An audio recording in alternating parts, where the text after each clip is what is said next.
Saya ucapkan selamat datang, selamat bergabung di seminar saya hari ini.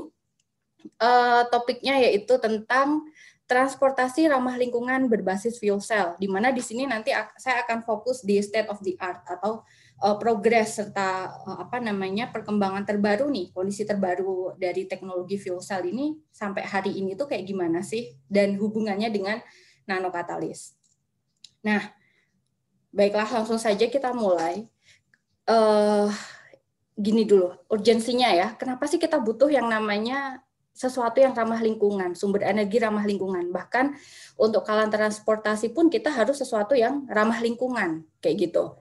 Nah, apa sih urgensinya gitu ya? Baik, untuk menjawab beberapa pertanyaan itu saya ajak jalan-jalan dulu ke masa lalu. Baik, ini ya. Oh maaf, ini ada yang masuk lagi ya. Baik, jadi kita flashback ke masa lalu di titik awal mulanya, yaitu tahun 1700-an ya. Semua orang pasti, orang anak-anak fisika utamanya sudah pada kenal dengan yang namanya James Watt ya. Dia adalah penemu mesin uap ya. Nah, dari mesin uap itulah ya lahir gitu yang namanya era baru, yaitu revolusi industri gitu ya. Dari dulu, zaman dulu yang namanya transportasi kita itu pakai kuda, terus pelan-pelan berevolusi nih menjadi mesin sampai hari ini sudah revolusi industri yang keempat kayak gitu.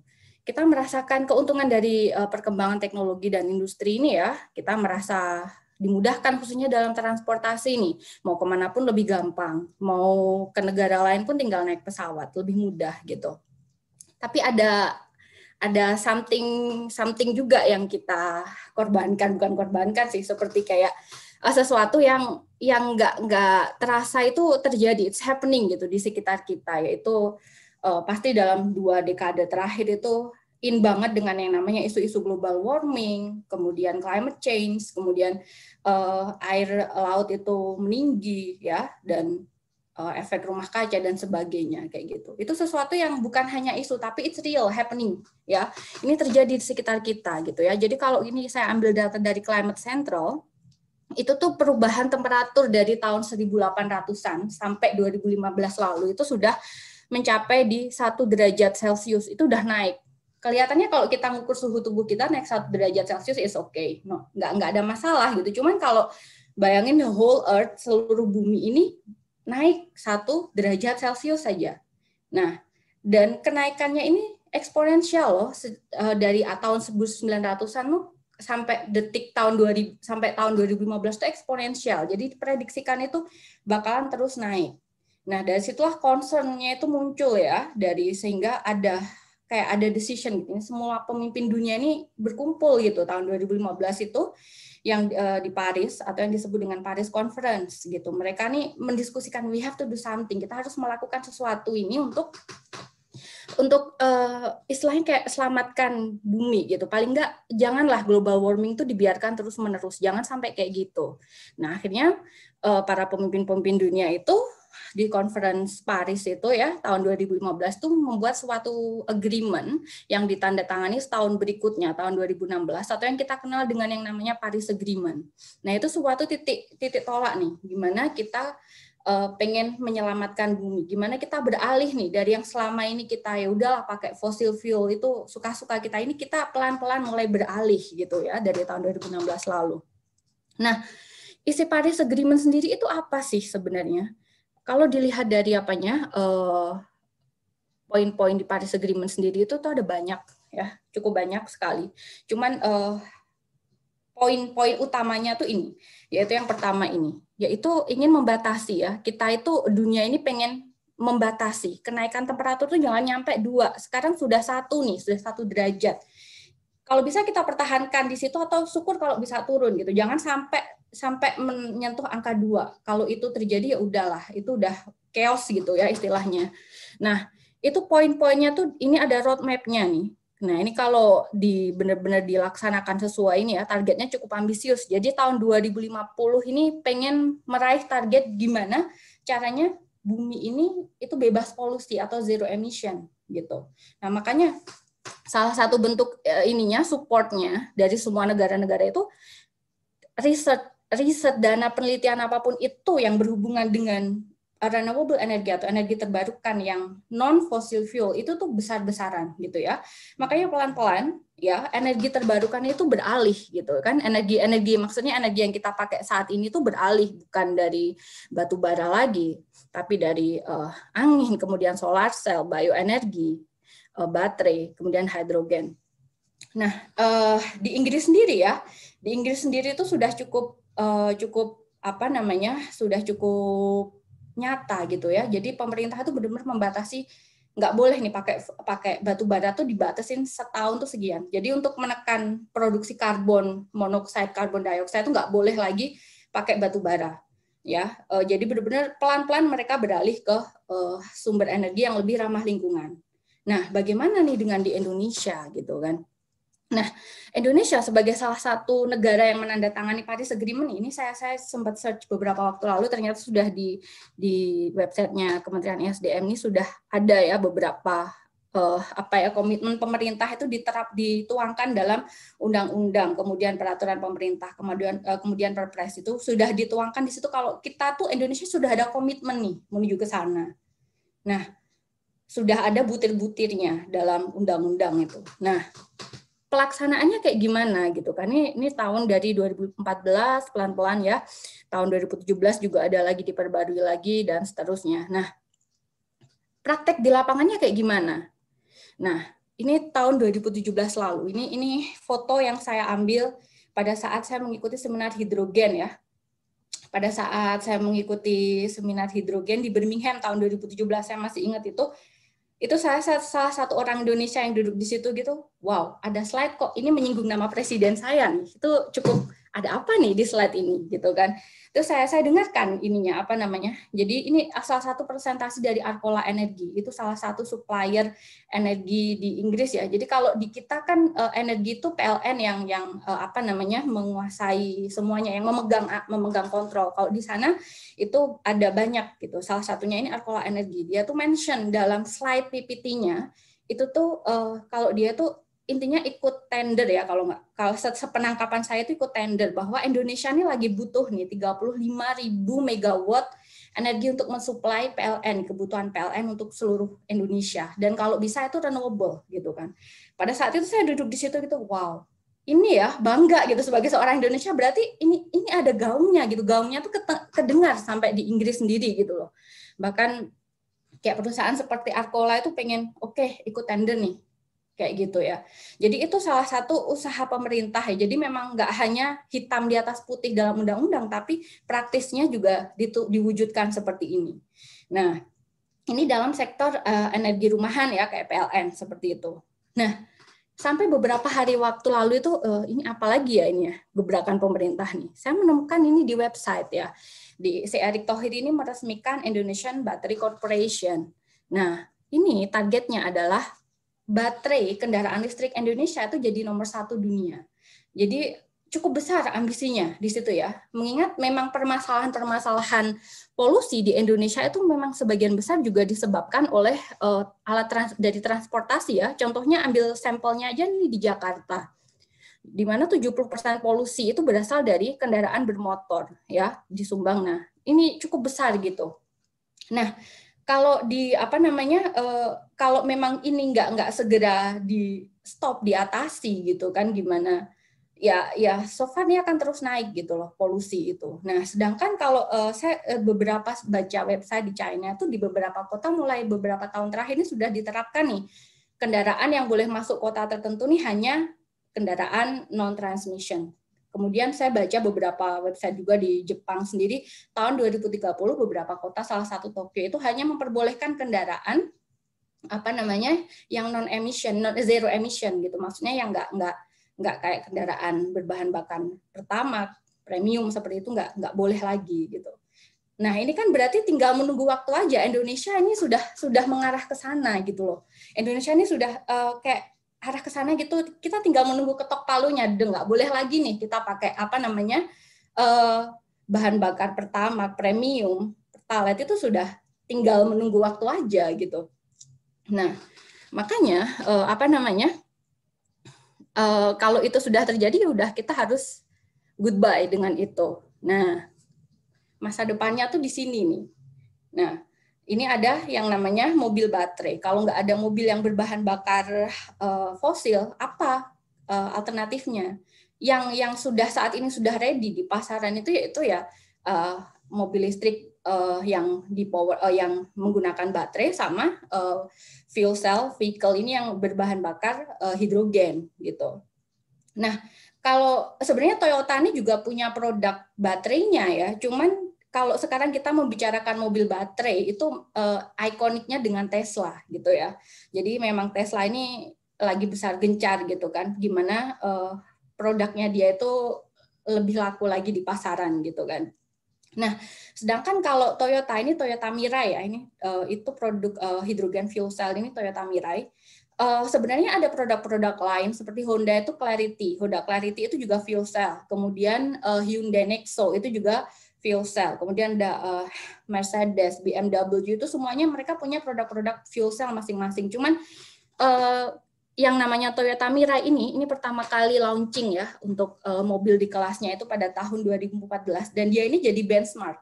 Saya sukanya Toyota ini gini, dia nggak pelit gitu. Maksudnya tiap upgrade teknologi terbaru dari Mirai nih Toyota Mirai dia tuh publish gitu, baik itu di paper, di seminar dimanapun dan kolaborasi risetnya itu cukup ini dengan institusi-institusi baik itu universitas, institut penelitian itu cukup ketat, kental gitu ya, banyak gitu. Jadi memang tujuannya kita gimana bersama Toyota dan semua sivitas yang mengerjakan hidrogen fuel cell ini gimana buat fuel cell ini lebih terjangkau ke masa depan itu, lebih baik lagi gitu. Jadi tujuannya jelas di situ.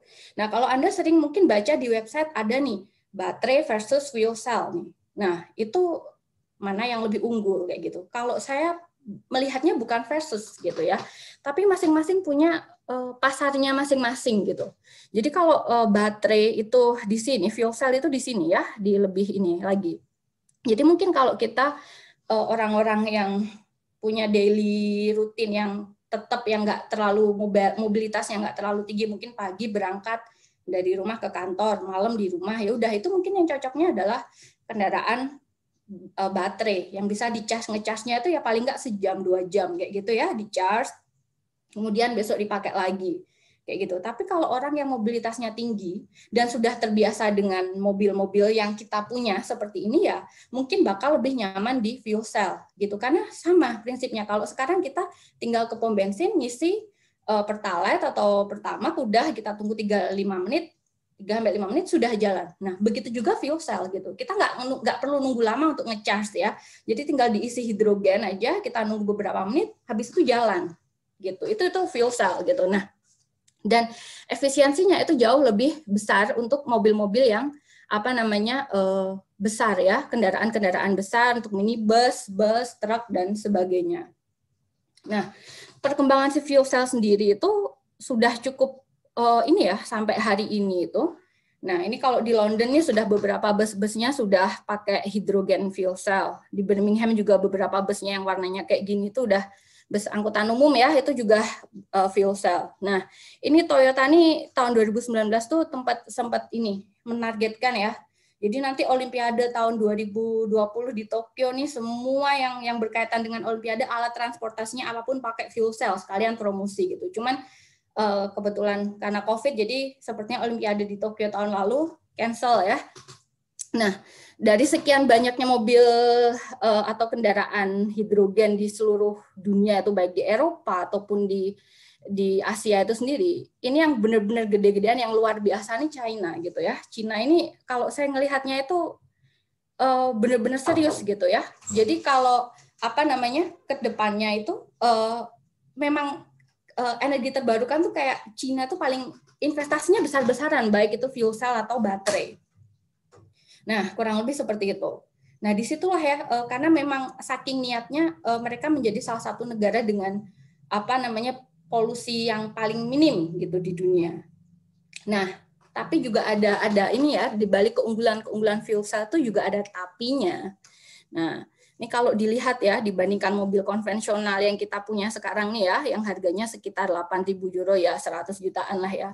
Ini mobil fuel cell ini bisa hampir 10 kali lipatnya harganya, hampir ya. Nah, karena itu ya yang namanya riset di fuel cell ini masih terus berjalan. Gimana caranya membuat mobil fuel cell itu paling nggak setara dengan baterai atau bersaing, syukur kalau bisa bersaing dengan mobil-mobil yang konvensional yang ada sekarang kayak gitu. Nah, pertanyaannya apa sih sebenarnya yang membuat hidrogen fuel cell mobil ini kok cukup apa ya namanya, cukup mahal sekali, itu apa gitu ya. Nah, kita bongkar nih, ini adalah mobil fuel cell, ini prototipe yang dibuat di universitas kami, yang dulu di tempat saya PhD di University of Birmingham, di grup riset kami, ini prototipenya, ini kerjasama dengan Toyota. Nah, ini kalau dibuka, di dalamnya tuh kayak gini, ada electric motor, cuman di sini apanya powernya itu dari fuel cell, dari hidrogen, kemudian yang kayak device-nya, teknologinya di sini tuh pakai fuel cell. Kurang lebih seperti itu. Kalau di mobil sekarang kita mungkin ini tangki bensin gitu ya. Kalau di sini tangkinya hidrogen tuh di sini. Kurang lebih seperti itu. Nah, dari ini nih sebenarnya kelihatannya mirip-mirip mobil yang kita punya, tapi apa sih sebenarnya yang membuat ini tuh mahal? Nah, dari beberapa data yang ada nih ya, ada yang mengatakan 50% lebih, ada yang mengatakan 70%, tapi ini saya ambil dari salah satu jurnal tahun 2018, itu 50% ya, 50% biaya. Itu kenapa sih kok fuel cell itu mahal? Itu ada di stacknya, hampir 50% biayanya itu. Nah, stack fuel cell itu wujudnya kayak apa sih? Ini di dalam sini, stack fuel cell itu wujudnya kelihatannya seperti ini. Kayaknya biasa aja gitu ya, mirip-mirip dengan yang lain gitu kan. Cuman kalau kita buka ya seperti ini sebenarnya, plate, ada di sini ada metal plate untuk current kolektornya, untuk ini, kemudian ini ada bipolar plate-nya. Nah, intinya the heart-nya, inti dari fuel cell itu di sini. Disebut dengan membran electrode assembly. Ini ada membrannya disebut proton exchange membrane fuel cell atau PM, atau kita mengenalnya dengan polimer ya, polimer fuel cell ini, polimer ya ini. Kemudian dari dua ini ada anoda dan juga katoda. Yang keduanya ini merupakan sama sebenarnya, yaitu katalis dan juga karbon. Nah, dari sekian banyak ini ya, yang paling memakan biaya ini ada beberapa data menunjukkan ada yang 50%, ada 41%. Nah, tapi dari semua data itu setuju bahwa si elektrod inilah, anoda dan katoda inilah yang memakan biaya paling besar untuk pengembangan dari fuel cell stack tadi. Ya, kurang lebih seperti itu. Nah, ini MEA nih, membran electrode assembly 1, 2, 3 ini kalau saya ambil ya. Nah, itu wujudnya seperti ini. Itu ada GDL, maka katalis ini disebut anode. Ya, GDL ini kayak carbon paper. Nah, ini katalisnya ini dari platinum. Nah, bayangin aja platinum harganya 11-12 sama emas gitu ya. Jadi ya bisa dibayangkan betapa mahalnya gitu kan. Nah, sedangkan di katodnya sama. Ini adalah carbon paper dan juga si platinum. Cara kerjanya simpel ya. Cara kerjanya sebenarnya lebih ke elektrochemistry ya. Di sini ada hidrogen nih masuk nih. Hidrogen masuk, kemudian ketemu yang namanya katalis, sama katalis ini diurai. Diurai ya. Jadi hidrogen itu kan punya satu elektron ya. Elektronnya diurai, kemudian elektronnya dilepas di sini, dialirkan ke sini menjadi arus listrik ya. Kemudian H+-nya, protonnya hidrogen tadi nyebrang nih. Nyebrang ke membrannya menuju katoda. Nah, di katodanya ini ada udara, sebenarnya udara, karena udara itu 20%-nya adalah oksigen ya. Nah, masuk ke sini, di sini juga ada katalis. Itu menggabungkan antara H+ yang tadi datang dari anoda tadi, kemudian digabungkan dengan oksigen sama elektron yang datang. Kalau kita lihat reaksinya, itu seperti ini. Dari sekilas saja udah kelihatan ya, kalau ini H diubah langsung menjadi H+ sama E, cepat. Nah, sedangkan di katoda ini reaksinya cukup lambat gitu. Jadi O ya. Jadi ini tuh lebih lambat reaksinya. Jadi O, oksigen ditambah dengan 4H+ dulu tambah 4E. Nah, karena di katoda ini itu jauh lebih lambat, reaksinya bisa sampai 4 kali atau 6 kali lebih lambat daripada di anoda. Makanya yang namanya katalis itu di sini tuh jauh lebih besar. Kalau terakhir tahun 2010-an itu sekitar 0,4 mg per cm² ya di anoda, di katoda. Di anodanya itu hanya setengahnya. Jadi untuk membuat reaksi ini terus-menerus nih berjalan kayak gitu, itu harus seimbang. Reaksi kanan sama kiri, anoda sama katoda harus seimbang. Makanya untuk ini terus berjalan ya udah nggak bisa dipungkiri, ini butuh yang namanya banyak banget platinum kayak gitu ya.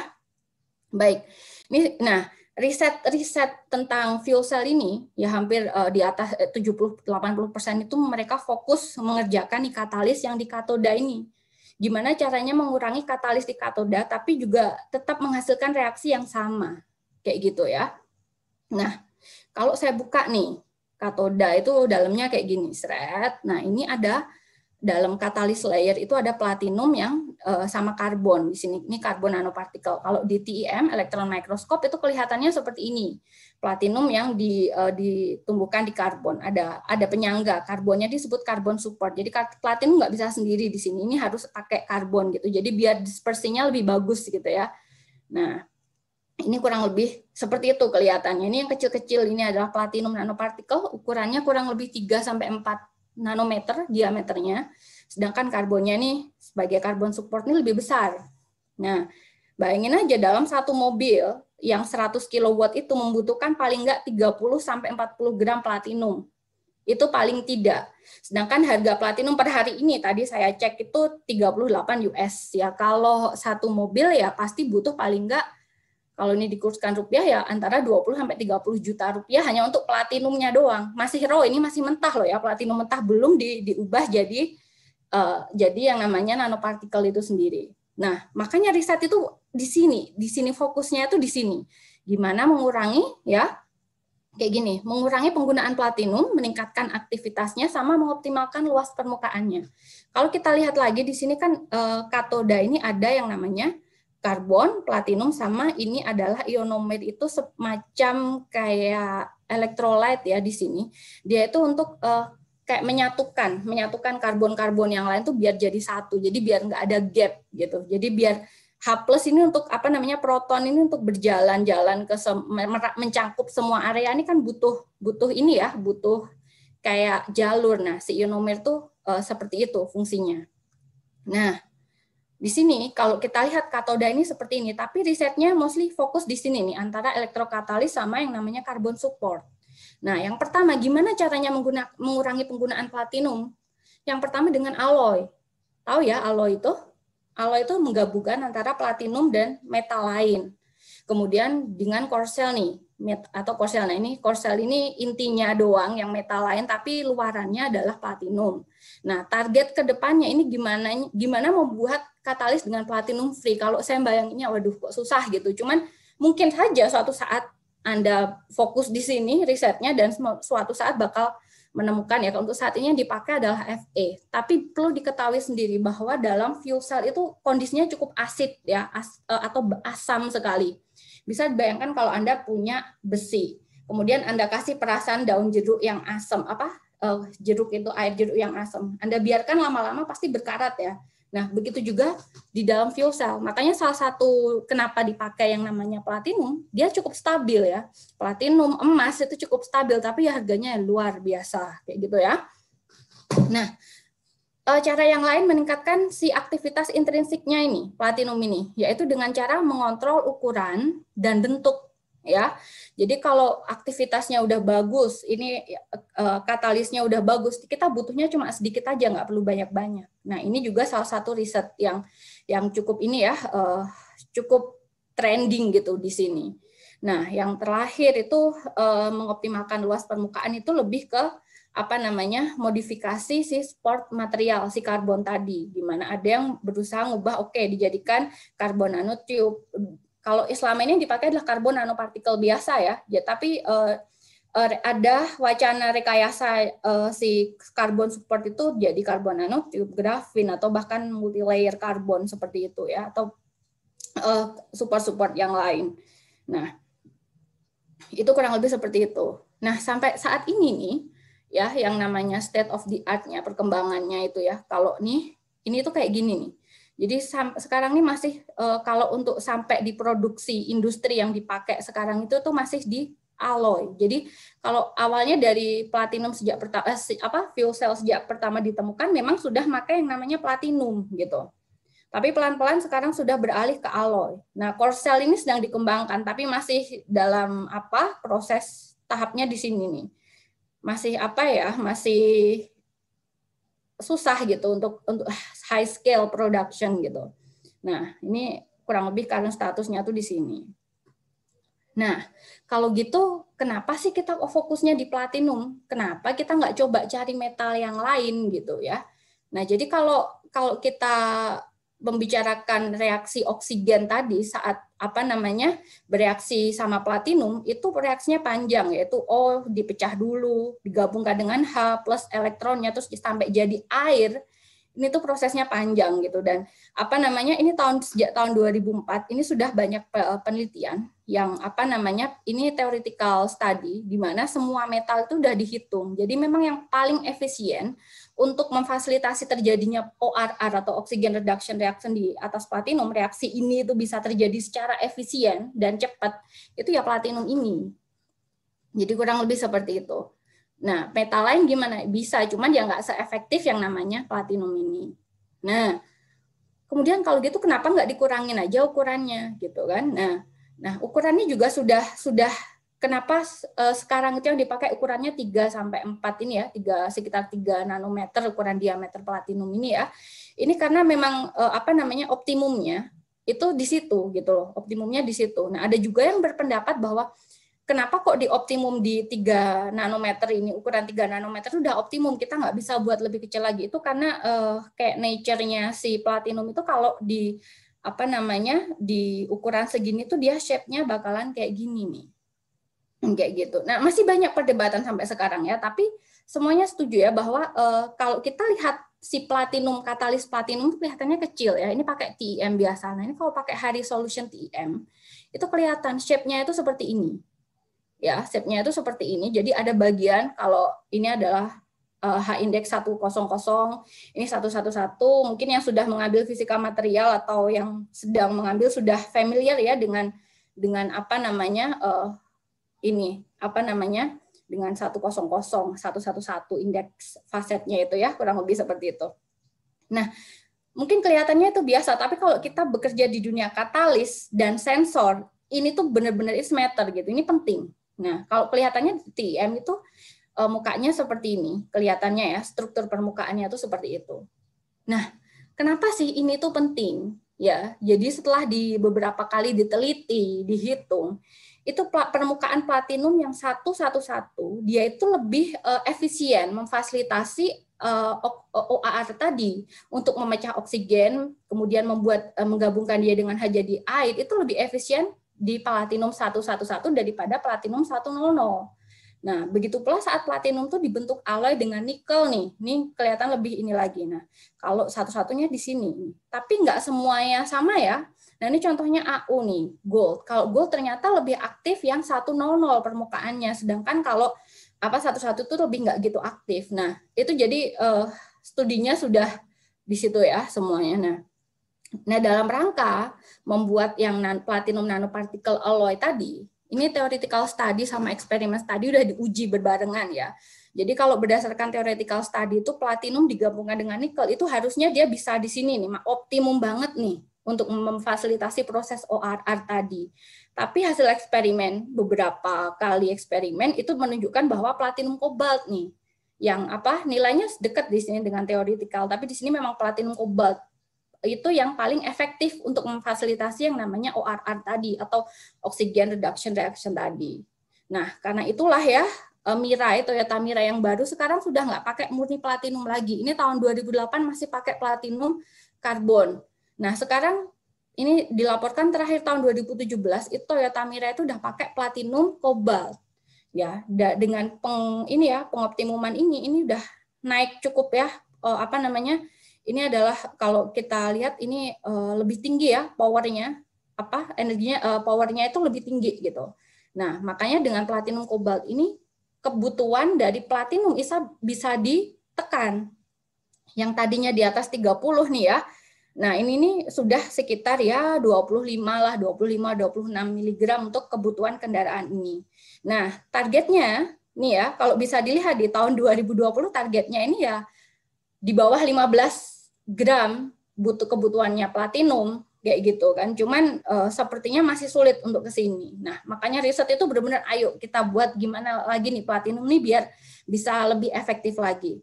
Nah, target ke depannya itu kalau kita mau ini ya, mau bersaing dengan yang namanya mobil yang ada kayak mobil berbahan bakar fosil ya, yang ada saat ini harus mencapai ini nih. Jadi harus sekitar di bawah 10 gram untuk kebutuhan satu mobil. Ya, namanya platinum itu baik itu di anode atau katot ini 1,1 tambah 4,5, yaitu targetnya ke depan. Kalau itu tercapai, itu harga mobil tuh bisa sama gitu loh suatu saat gitu kan. Nah, untuk mencapai itu riset yang dikembangkan yaitu tadi satu-satunya itu bermain di controlling shape tadi ya. Jadi banyak mulai dari platinum nanopartikel berkembang ya sampai detik ini yang paling efektif itu ternyata adalah platinum dalam wujud nanowire yang wujudnya seperti ini. Itu so far paling efektif. Cuman ada tapinya. Untuk mensintesis sesuatu yang kayak gini ini susah sekali. Ya ini kalau nggak salah diameternya 2 nanometer, panjangnya bisa bervariasi. Nah ini masih dalam skala lab doang nih. Kalau untuk skala industri besar-besaran ini susah gitulah. Nah salah satu juga ini yang melatar belakangi riset saya selama proyek saya selama PhD, yaitu saya fokus di satu dimensi ya, nanowire ataupun nanorod dari platinum itu dengan alloy dan gimana dua-duanya ini biar bisa dipakai dalam production scale gitu, dalam produksi skala besar tuh gimana caranya kayak gitu. Nah, ini paper saya dua paper saya terakhir ini cukup lebih teknikal ya. Jadi ini lebih teknikal, lebih ke elektrochemistry, kemudian lebih ke material juga. Jadi kalau mungkin nanti yang lebih tertarik ke situ bisa saya share. Ini dua-duanya publish di Journal of Material Chemistry A, Q1 Journal Back Factor 11 ya. Jadi semoga saja tahun ini paper-paper berikutnya bisa menyusul gitu, semoga saja gitu ya. Nah, kemudian apakah berhenti sampai di sini? Enggak ya. Jadi proyek-proyek saya yang akan datang bekerja sama dengan beberapa pihak itu salah satunya ini yang pertama. Jadi saat pulang beberapa waktu setelah pulang kemarin itu saya dikontak oleh Pak Yanto, salah satu dosen di fisika juga. Lo tahu EIS enggak? Nah, ini cukup menarik nih. Karena sebenarnya ini adalah kalau kita mengkarakterisasi fuel cell baterai, ini pasti kita melihat adanya ini nih, ya, interaksi ini ya. Jadi beliau mengajak, Pak Yanto ini mengajak gimana kalau kita desain ini nih versi murahnya. Sebenarnya kalau voltametri AIS ini bisa ada, kita bisa alatnya, cuman mostly adalah bukan made in Indonesia gitu kan. Makanya kita berencana kita buat project ini siapa tahu nanti bisa jadi produk gitu. Nah itu kita mulai dulu dengan kita insya Allah semester depan bakal buka mata kuliah Kapita Selekta Instrumentasi. Semoga bisa dibuka untuk jurusan lain ya, seharusnya bisa gitu ya. Jadi untuk fokus untuk ini tentang apa itu AIS, instrumentasinya gimana, cara makainya kalau untuk mengkarakterisasi baterai ataupun fuel cell itu kayak gimana, kayak gitu. Nah, siapa tahu nanti ada mahasiswa yang tertarik juga untuk tugas akhir di sini, wah boleh banget. Nah, siapa tahu nanti kalau setelah lulus pengen kerja di institusi baterai yang baru didirikan oleh Bapak Erick Thohir itu ya paling nggak sudah punya modal di sini kayak gitu. Nah itu untuk di instrumentasi. Nah untuk materialnya sendiri saya fokusnya ini lebih yang kedepannya ya. Kedepannya saya pengen fokus di si karbon. Beberapa waktu lalu saya juga sudah mengontak ada komunikasi dengan dosen-dosen di teknik kimia. Ternyata beliau-beliau sudah memproduksi yang namanya karbon ya, yang karbon itu untuk baterai anoda di baterai. Cuman saya kontak gimana kalau saya lanjutkan kerjanya di sini untuk merekayasa karbon ini digunakan untuk fuel cell. Jadi kerjasamanya ini untuk ke materialnya kayak gitu. Dan mungkin untuk testing sampel segala macam, saya masih akan menggunakan link dengan University of Birmingham gitu ya. Nah, sedangkan ini planning ketiga ini sesuatu yang ini nggak bisa saya lakukan sendiri gitu. Saya butuh partner gitu untuk orang teoritikal atau orang komputasi yang mengerti benar tentang density functional theory atau DFT ini gitu kan. Ini bisa jadi dosen lain ataupun dosen di luar Unpad atau di mana. kalau mau kolaborasi di sini, kita terbuka lebar kayak gitu loh. Ayo gitu. Jadi kalau saya mikirnya gini, kalau kita mikirnya adalah kita menghasilkan produk nih, umpamanya kayak fuel cell stack, maka nggak bisa yang namanya riset itu kita sendiri, orang fisika sendiri, orang teknik sendiri, itu nggak bisa. Jadi kita harus kolaborasi. Kalau kita mau menghasilkan sesuatu ya itu gitu loh. Nanti yang berusaha saya rintis gitu dari sini gitu ya. Nah, karena di Birmingham juga, baik itu dulu saya di Jerman atau di Birmingham juga sama gitu ya. Bagian stacknya mungkin dikerjakan di university ini. Mungkin kayak di universitas saya fokus di katalisnya. Ternyata di universitas yang lain dia fokus di hidrogennya, penyimpanan hidrogen. Nah, semua itu disatukan menghasilkan sebuah produk yang namanya tadi hidrogen fuel cell tadi. Kurang lebih seperti itu. Nah, itu kalau kita bisa saling kolaborasi, nggak hanya satu universitas, nggak hanya satu jurusan, itu arahnya ke sana gitu ya. Baik. Nah, sampai di sini kira-kira kita banyak diskusi aja, sudah memakan waktu 40-an menit ya.